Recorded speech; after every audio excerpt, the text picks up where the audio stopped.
Welcome to the Watering Hole. We're at Music Fest 2026, and this morning, the final morning, we're with Mr. Andy Hedges. Howdy, guys. Doing all right? Doing well. How are y'all? We're doing fantastic. We're a little tired because it's so early, but We're just saying that it's kind of brutal yeah, at Music Fest, getting up early in the morning. yeah. Have you been out here all week? We drove up Wednesday, Okay. so just a couple of days. Did you guys get a chance to do any skiing or snowboarding or anything? No, but we're going dog sledding today. Oh, really? That'll be really cool.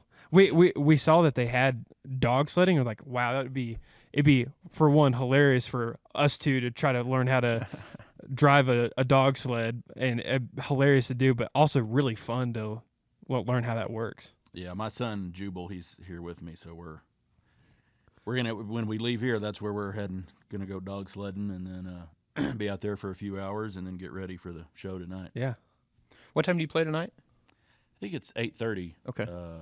Right here. Right here. Okay. Yeah. Perfect. Awesome. Yeah, when we were setting this up, when you told me you were dog sledding, I didn't mention it to him, but I did start looking into can you just go dog sledding, or do you have to sign up, or what's the deal with that? But Yeah. we didn't make it this year, but maybe next year we'll get out I'll there. let you know how it is. Yeah, Yeah. please I do. hear it's a blast. Yeah. So where are you from? I'm from Lubbock, Okay. Down there in West Texas, then. West Texas. Yeah, I grew up out in Tokyo, Texas. Okay. About 60 miles. I would say southwest. Japan. No, Tokyo, Yeah. Texas, just a little spot in the road. But yeah, I grew up out there. Been in the Lubbock area basically my whole life. Yeah. There's a John Anderson song called Tokyo, Oklahoma. Have you heard that song? Oh no, I haven't. I don't know if it's an actual town, but it's sure enough a song. Interesting. So when you when you sat down here and I was getting sat down, I noticed your guitar, and we've had a lot of people come on and play music, but I can tell when a guitar has a lot of character. Do you have a story behind your guitar? Well, it's sort of a story unto itself. This is a 1943 Gibson Oh wow. LG2, and it's a great sounding guitar. And Wow. it's one of these Gibsons built in World War II, and if you can see on the headstock, there's a banner that says "Only a Gibson is good enough," and they only wow. put those banners on Gibsons during World War II, and they became sort of the most sought after vintage Gibsons, you know. And we're kind of called like the banner Gibsons, and for years, everybody, you know, they're like some of the best sounding Gibsons you can get, and I guess nobody had ever thought about this or knew about it, but it came out a few years ago that it was all women building guitars during the war because all the men were off fighting, and so it was all women at the Gibson factory in Kalamazoo, Michigan. And there's actually a guy who wrote a book about those women and these guitars. It's called The Kalamazoo Gals. A guy named John Thomas wrote the book. And he actually, he interviewed some of the women who were still alive, and he x-rayed guitars that were built before, during, and after the war to just look at the differences. And he makes the case that these women were, quilters and seamstresses, and they were just like the braces were shaved a little finer, and all the work was just a little bit more precise, and that contributed. That's why it's still hanging on today, 80 years later. Yeah, and that's why I love vintage guitars, and it's amazing because they, as long as they're taken care of and kept in good repair, they'll last forever. I've got a 1905 Martin guitar that's in pristine condition, 120 years old, you know. Wow. So Do you keep I'm assuming you don't just set these out in the open, you've got them in with one of the humidor things in it? yeah, I try to keep them Yeah. humidified, especially places like this and back home. But you know, they're pretty resilient. It's been around a long time. Yeah. Do you mind to play us a song on this guitar right here? Sure, I'd be glad to. Maybe since talking about old guitars, I'll play an old time number for you. Yeah. This is This is a song. I learned this off of a record of a guy named Riley Puckett, who in the 1920s played in a band called Gid Tanner and the Skillet Lickers. And so old time country, really kind of, old time music. So let's see if I can remember it this early in the morning.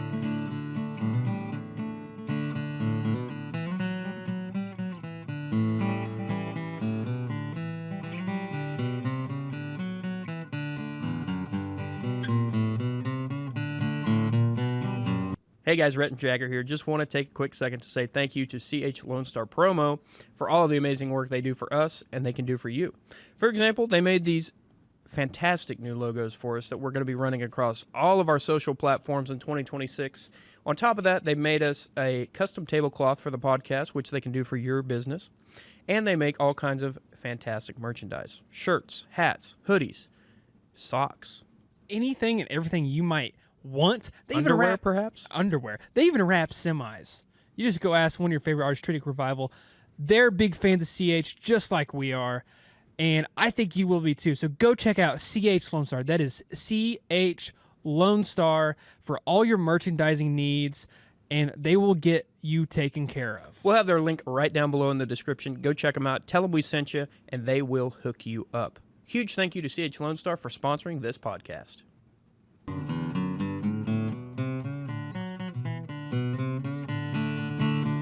Well, I come here to tell you boys I'm ragged, but I'm right. Been around her and a gambler, and I go out late at night. Porterhouse steak 3 times a day for my board. It's more than any loafer in this town can afford. Well, it's dark, it's raining, I'm a long ways from home. Them who don't like me can leave me alone, and my pony won't travel on this dark road at night. I tell you boys I'm ragged, but I'm right.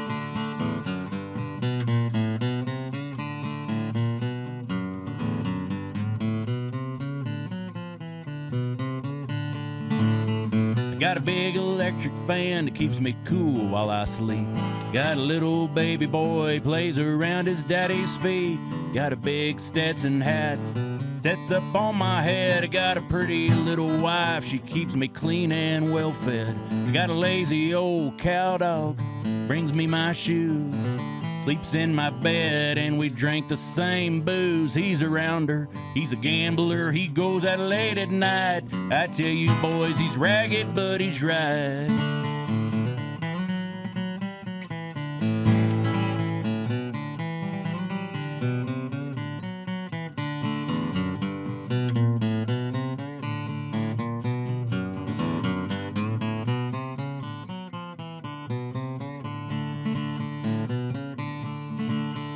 I hopped me a freight out of North Carolina. Stopped in Atlanta and I bought me some shine. Went into a card game with 25 cents. Then I come home with another month's rent. Well, you may think I'm lying, boys. Don't get me wrong.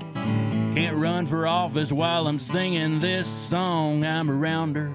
Gambler, I go out late at night. I tell you boys I'm ragged, but I'm right. I tell you boys I'm ragged, but I'm right.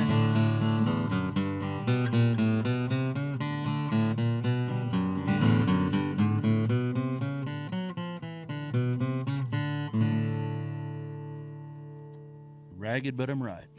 All right. That was great. That was fantastic. That guitar sounds phenomenal, too. Yes. It's just- Oh, thank you. So, what are some of the earliest things you remember hearing, like song-wise, or maybe it was an artist, or like what was the first kind of tunes you remember hearing being like, man, I love music, I want to play music, I want to sing, I want to pick? Yeah, well, I grew up out there in Tokyo. I kind of had a sheltered upbringing. My dad was a bull rider before I was born, and by the time I came along, he'd become a Primitive Baptist pastor. And I was homeschooled. We lived way out in the country, and so, I grew up in the '80s, but I wasn't exposed really to like '80s pop culture, and so music. I grew up listening to my dad's cassettes, the stuff he would buy and enjoyed, and so it was all old Western and cowboy music, Marty Robbins, gunfighter ballads and trail songs, and Tex Ritter, Sons of the Pioneers, Jimmy Rogers, Johnny Horton, Gene Autry, stuff like that. And loved all that as a kid. I loved everything to do with cowboys in the West. And so I loved that old music. And when I was 13, I saw an episode of Austin City Limits with Michael Martin Murphy and friends.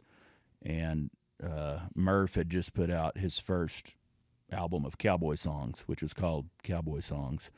That came out in 1990. This was, I don't know, 2 or 3 years after that. But he was playing cowboy music, and he had all these great guests, including Don Edwards, who's probably my biggest musical influence, and cowboy poet Waddy Mitchell, first cowboy poet I ever heard. All these guys have become good friends of mine now, but that was sort of the moment when I realized there's still people around who sing that old Western music and cowboy songs and cowboy poetry. And so I was just hooked. That was the moment I went out and got a guitar, started teaching myself to play, and I started memorizing cowboy poems, and really I was obsessed with it. Anything I could find, books, old cowboy song books, records, and then I started seeking out those people, that made that kind of music, and I'm still obsessed with it. Yeah. 30 years later. You mentioned, see, this is another great thing I love about this festival. Most of the artists we interview are newer artists in the red dirt kind of country rock scene, so we don't get a lot of this back home. But this is the kind of stuff that I grew up around my grandpa hearing and, playing along with and stuff. So I love getting to talk about this kind of stuff. And you said Johnny Horton made me think of Whispering Pines. Oh, yeah, that's a beautiful It might be song. one of my favorite Johnny Horton songs of all time. Yeah, that's a beautiful song. So do you play like a mix of originals and covers in your set, or? Yeah, I do, and I'm going to take issue with even the word covers. There's kind of this conception in modern music that you either play something that you wrote or you're covering someone else, but really there's a long tradition of people who interpret other people's songs, and they're not necessarily playing someone else's version of it. They're playing their own version of it, especially when you're talking about traditional music. You're talking, a song like Streets of Laredo. Well, nobody knows who wrote it, so anybody who plays it, you could say, is covering it, but, it kind of belongs to everybody. And so I do a lot of that. I'm mostly an interpreter of, old traditional songs, but I do write some and co-write a little bit. And I'm always looking for old songs that have never been recorded or, haven't been heard in many years. Or I set a lot of poetry to music, old time cowboy poems. And so it's kind of a mix of old and new, but I do write a little bit. But actually, I've kind of over the years called myself a songster, more than a songwriter, which is it's an old time term for somebody who plays a wide variety of music, and they're not known as much for this. What's up, guys? Jagger and Rhett here with the Watering Hole Podcast, and we just want to tell you about our next sponsor, and that is Double B Hat Co. Bryce over there at Double B Hat Co. hooks us up with all of our hats that we wear on the podcast. And we can't say thank you enough to Double B Hat Co. Go check them out. They've got the best hats. You'll see all the artists around here wearing them. You got Treaty Oak. You got Gannon. You got all the ones that you love wearing Double B Hat Co. You know why? Because they're the best. And you can't say anything other than they're the best. Go check out Double B Hat Co. Double B Hat Co. right now. Go do it now. Jagger's wearing one of the hats. As always, know why? Because they're the best, Rhett. Link in description. Go check them out. Songs they write, but for their their repertoire of songs they interpret. And of course that even kind of carries forward into like modern country music. George Strait, not a songwriter, but nobody calls him a cover artist. Right. Yeah. You know what I mean? Yeah, exactly. Because he owns those songs. I mean, he Right. makes them his own. Yeah. He's the one who he's the reason people know him. And so I like that space of, being song interpreter. Yeah. And go ahead. Well, just real quick, you mentioned Streets of Laredo. Also, there's a like you said, there's a ton of versions of it out there. The one that comes to my mind is from a live album, a Buck Owens album, and I think Don Rich sang it. Oh, really? On that album, yeah. I'll have to look that up. Yeah, it's great. It's great. I'll bet. Sorry, go ahead. I was gonna completely agree with what you're saying. Like we talk to a lot of songwriters, like because obviously when artists are starting out, predominantly, especially whenever they're not like in Nashville, they're probably writing a lot of their songs. But especially being here at Music Fest, we get to see so many great songwriters, and a lot of them, like some people like don't know. Like we came in yesterday and listened to Leslie Satcher, and I had never heard of her before, but she was such a great songwriter and a great storyteller and so entertaining. And she had written songs like for George Strait, Willie Nelson, Leanne Womack, like artists like that. And it was so cool to be able to see those songwriters, but also know that like, yes, like she's the one that wrote the song, but it was George's song in the end. Like he's the one that cut it, and it's anybody's song whenever if you have an interpretation of it. So yeah. Absolutely.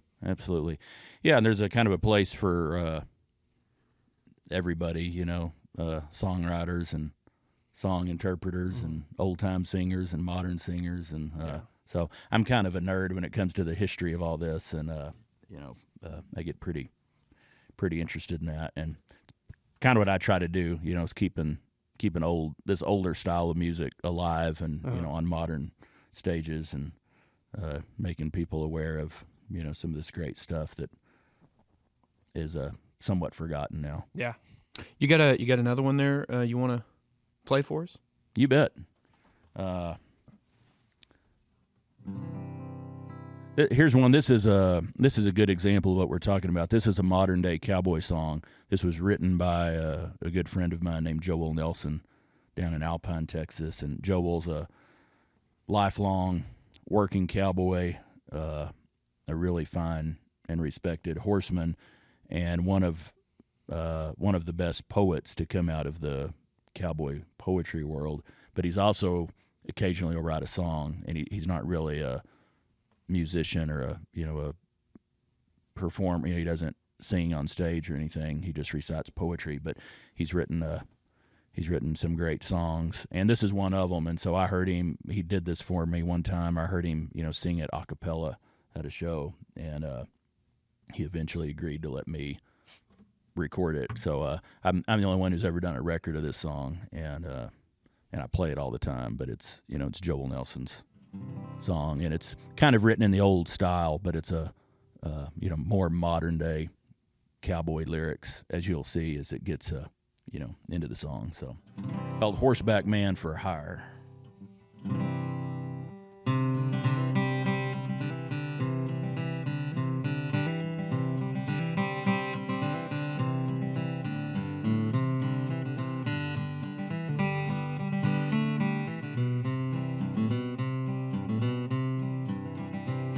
20 miles away, the REA ran out of poles and wire. I earned my pay the cowboy way. I'm a horseback man for hire. Yippee-yi-yay. I'm a horseback man for hire. Where I was born, every saddle horn had a rope tied hard and fast. All the boots were worn, all the shirts were torn, and we held on to the past. Yippee-yi-yay. We held on to the past. Now I take my turns in the mule hide burns when I need to slip a coil. I play my gig in a double rig. I'm a grandson of the soil. Yippee-yi-yay. I'm a grandson of the soil. Well, I'm no one's fool. I've been to school and I've taken my degree. But the cattle ball and the coyotes call are the things that beckon me. They're the things that call to me. So I step astride and I start my ride while the sun is still asleep. I'm bona fide, I've been certified, and my roots run mighty deep. Yippee-yi-yay. My roots run mighty deep. And I don't need to smoke your weed to get me feeling right. Just a canvas bed to lay my head when the stars come out at night. Yippee-yi-yay. with a tipper shining bright. And my thumbs ain't flexed 'cause I don't text. Your emails leave me cold. Go lick a stamp that'll find my camp on a letter I can hold. Yippee-yay-yay. Send a letter I can hold. Well, I like a good book by my chair. I like hot tea by the fire, where I can read without a care while the wind howls through the wire. 'Cause I'm a horseback man for hire.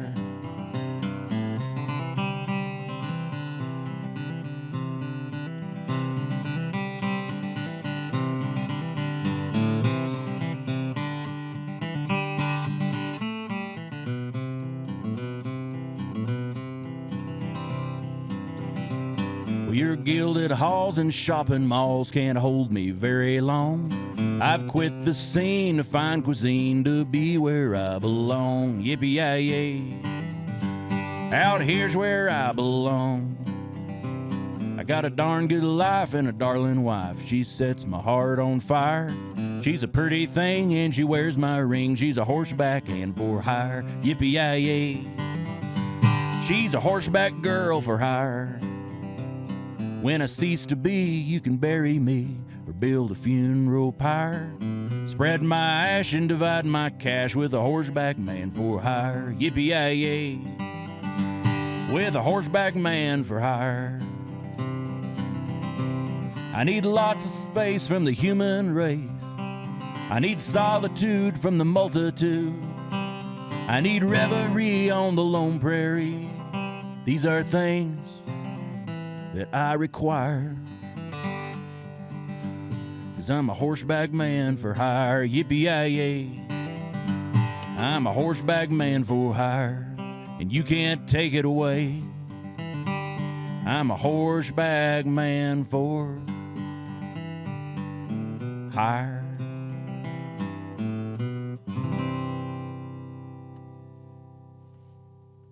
Awesome. Great song. Yes, that was fantastic. That got me thinking about one of my favorite, I guess you'd say, cowboy songs, "Cross the Brazos at Waco."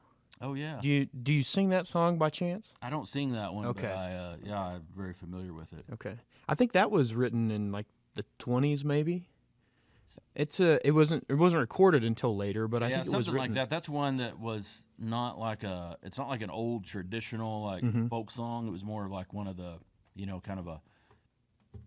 I mean, I think of it as more modern just because it was like a written song, like we know who the songwriters were. And I don't remember if it was like a K. Arnold Hollywood wrote it. I cowboy believe. song. Who's that? K. Arnold. Okay. I just remember that because my last name is Arnold. So Okay. that's the only reason I remember. Yeah, but no, that's a great song. Yeah. So when you guys get in when you guys leave here, are you gonna throw something on the radio, or are you gonna what's your typical? Do you listen to music when you're driving, or? Oh yeah, I listen to music a lot. We might listen to some old favorites. Me and Jubal going down the road, we might put on. Hey guys, Rhett and Jager here. Just want to take a quick second to say a huge thank you to one of our favorite sponsors, Deep Eddy. At Deep Eddy, real defines everything they do. It's not only their approach to making high-quality vodka, it's also their attitude.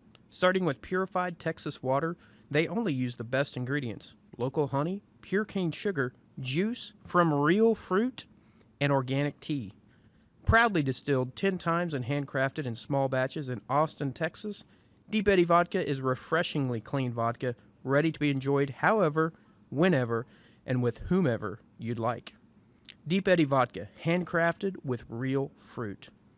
Deep Eddy Vodka is a product of Deep Eddy Distilling Company in Austin, Texas. 40% alcohol by volume, distilled by corn. Huge thank you to Deep Eddy Vodka for sponsoring this podcast. Don Edwards, who's my, I mentioned earlier, a big influence. I think the best cowboy singer of all time. And so I never get tired of listening to Don. And, there's a lot of great cowboy songwriters, that are a big influence. Ian Tyson, Tom Russell, So, we're likely to be listening to something like that, maybe Chris Ledoux or something, or some of this older, old time stuff. We like all kinds of music, though, and my family does, whether it's Western swing or bluegrass or old school country or old folk music. We kind of like it all. Whenever you guys are at home, like what, and you're not playing music, what are you guys usually doing? Well, our family's somewhat musical. I have 3 kids, and we homeschool, so we're usually chasing kids or something. There's never a quiet moment, but we do play a lot of music. 2 of my kids play. Jubal plays fiddle and piano, and my daughter's 14, and she plays fiddle and piano and all kinds of instruments. She just got an auto harp for Christmas. Wow. Should have brought along the fiddle. Yeah. Yeah. My daughter actually plays on stage with me quite a bit, and so we play music, and we all like to read, and we like to ride horses, and just things like that. Yeah. I got so I play like very, very basic, but grew up playing guitar and bass and some things like that with my grandpa, and so he's got just about every instrument you can have, so I've learned something on each one of them. So we've got a mandolin and a banjo, and but I recently got gifted a fiddle.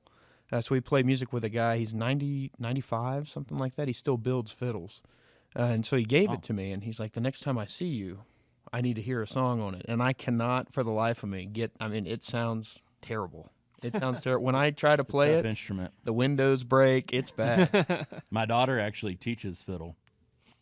So if you lived in Lubbock. Well, I need some lessons, that's for sure. We'll just move to Lubbock now. Do you have time to play one more to send us out here? Yeah, I'd be glad to. Okay. I'll play one for you. This is off of a new record I've got coming out in March, and this will actually be a single coming out in a few weeks off of that record. Do you have a date in March yet? March 27th. March 27th, okay. Yeah, new album. The album is called The Westerner, and this is a song.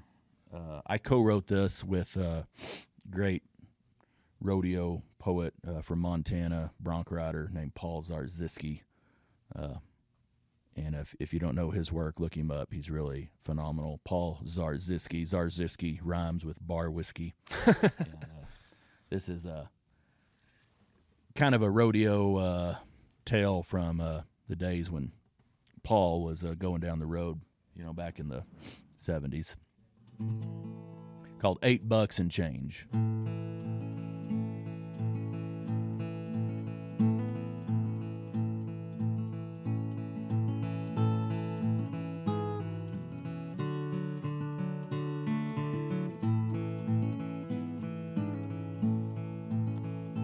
He's got $8 and change to his name.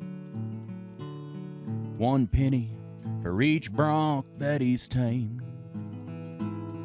With a fading North Star in his life savings jar, he's going home to Rosemary Lorraine. Roughed out in the heartbreak corral, she's been rode hard through 6 kinds of hell.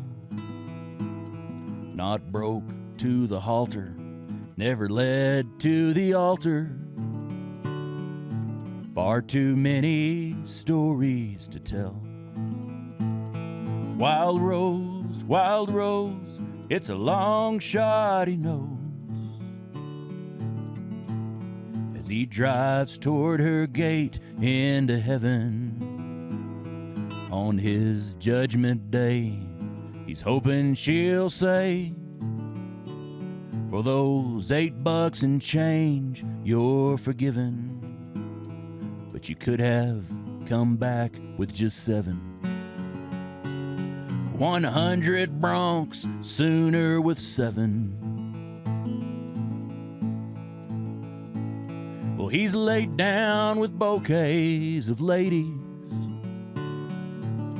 lilies and violets and daisies, all pansy romances when afraid to take chances. on the thorns that make love so amazing. Sweet dreams in her silky nightgown, to a nickering sound all around. From her bedroom upstairs, she flies her winged mare, looking down on love's merry-go-round. Lord knows he should leave her alone, for he's broke every promise and bone. He maybe should call, but he hates to put all of his $8 and change in the phone.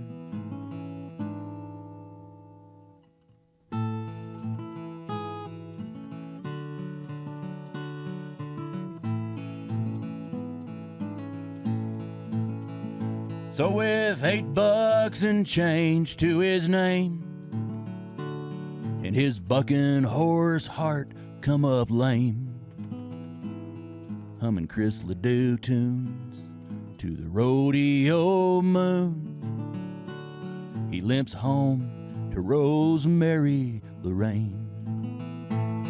Wild rose, it's a long shot he knows, as he drives through her gate into heaven. On his judgment day, he's sure hoping she'll say, for those $8 and change, you're forgiven, but you could have come back with just 7. 100 broncs sooner with 7. Well, his headlights make love with the night,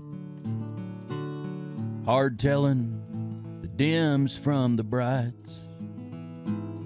That old Chevy truck, like a ghost in the dust. Lord knows why she turned on her porch light. Well, he's got $8 and change to his name, 1 whole penny for each bronco he's tamed.